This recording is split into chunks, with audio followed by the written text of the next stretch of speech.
उत्तर प्रदेश के मुख्यमंत्री योगी आदित्यनाथ आज सहारनपुर के अंबाला रोड स्थित सरोवर पोर्टिको पहुंचे, जहां उन्होंने हिमाचल प्रदेश, उत्तराखंड और पंजाब के बाढ़ प्रभावित इलाकों के लिए राहत सामग्री से भरे ट्रकों को हरी झंडी दिखाकर रवाना किया। इस मौके पर उन्होंने एक जनसभा को संबोधित करते हुए कहा कि संकट की इस घड़ी में उत्तर प्रदेश की 25 करोड़ जनता इन राज्यों के साथ खड़ी है। योगी ने कहा कि हम भी उनके साथ हैं, उनका दर्द हमारा भी है। कार्यक्रम की शुरुआत में सीएम योगी ने बताया कि आज कुल 48 ट्रकों के जरिए राहत सामग्री भेजी जा रही है। उन्होंने कहा कि उत्तराखंड में बादल फटने की घटनाओं के कारण व्यापक नुकसान हुआ है और वहां के लोगों को तुरंत मदद की आवश्यकता है। उन्होंने जानकारी दी कि उत्तर प्रदेश सरकार की ओर से उत्तराखंड और हिमाचल प्रदेश को राहत कोष में 5-5 करोड़ रुपए की सहायता राशि दी जा रही है। मुख्यमंत्री ने मंच से प्रशासन की तैयारियों की भी सराहना की। उन्होंने कहा कि केवल 12 घंटे की सूचना पर प्रशासन ने सभी व्यवस्थाएं सुचारू रूप से की, जो बेहद सराहनीय है। उन्होंने ये भी कहा कि आपदा के समय तत्काल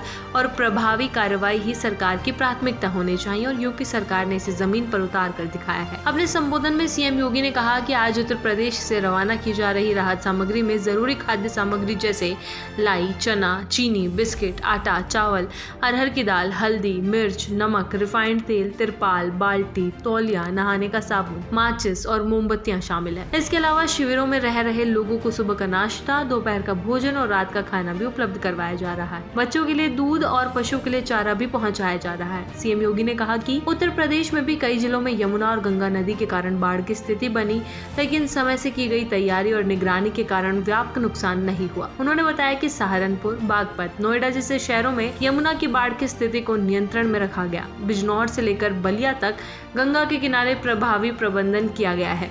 उन्होंने कहा कि सरयू, गुर्रा, रामगंगा और हिंडन जैसी नदियों में आई बाढ़ से प्रभावित लोगों तक तुरंत राहत सामग्री पहुंचाई गई है। सीएम योगी ने यह भी स्पष्ट किया कि किसी भी आपदा में जान माल की हानि होने पर सरकार तुरंत राहत देती है। उन्होंने बताया कि बाढ़ या आपदा के कारण किसी की मृत्यु होने पर परिजनों को 4 लाख रुपए की सहायता राशि दी जा रही है। वहीं जंगली जानवर, सांप या बिच्छू के काटने से मौत होने पर सरकार द्वारा 4 लाख रुपए की आर्थिक मदद दी जा रही है। अगर किसी व्यक्ति का मकान गिर जाता है या नदी में बह जाता है तो सरकार उस परिवार को जमीन का पट्टा और नया घर बनाने के लिए आर्थिक सहायता उपलब्ध करवाती है। कार्यक्रम के दौरान मुख्यमंत्री ने आपदा प्रबंधन में लगी टीमों की भूमिका की सराहना की। उन्होंने कहा कि आपदा मित्र, एनडीआरएफ, स्थानीय पुलिस और प्रशासन सभी ने मिलकर प्रभावी तरीके से राहत और बचाव कार्यों को अंजाम दिया है। उन्होंने कहा कि आपदा की चेतावनी मिलने से पहले और उसके बाद की तैयारी ही किसी भी राज्य की आपदा प्रबंधन की क्षमताओं को दर्शाती है। साथ ही सीएम योगी ने यह भी कहा कि बाढ़ की चपेट में आए किसानों की फसलों का सर्वे करवाया जा रहा है और जैसे ही रिपोर्ट आएगी, नुकसान की भरपाई के लिए उन्हें मुआवजा राशि प्रदान की जाएगी। उन्होंने किसानों को आश्वासन देते हुए कहा कि सरकार हर समय उनके साथ खड़ी है। जनता को संबोधित करते हुए सीएम योगी ने स्वास्थ्य से जुड़ी सावधानियों पर भी जोर दिया। उन्होंने कहा कि बाढ़ के बाद जल जनित बीमारियां जैसे डायरिया, डेंगू, वायरल आदि तेजी से फैलते हैं। ऐसे में साफ सफाई बनाए रखना जरूरी है।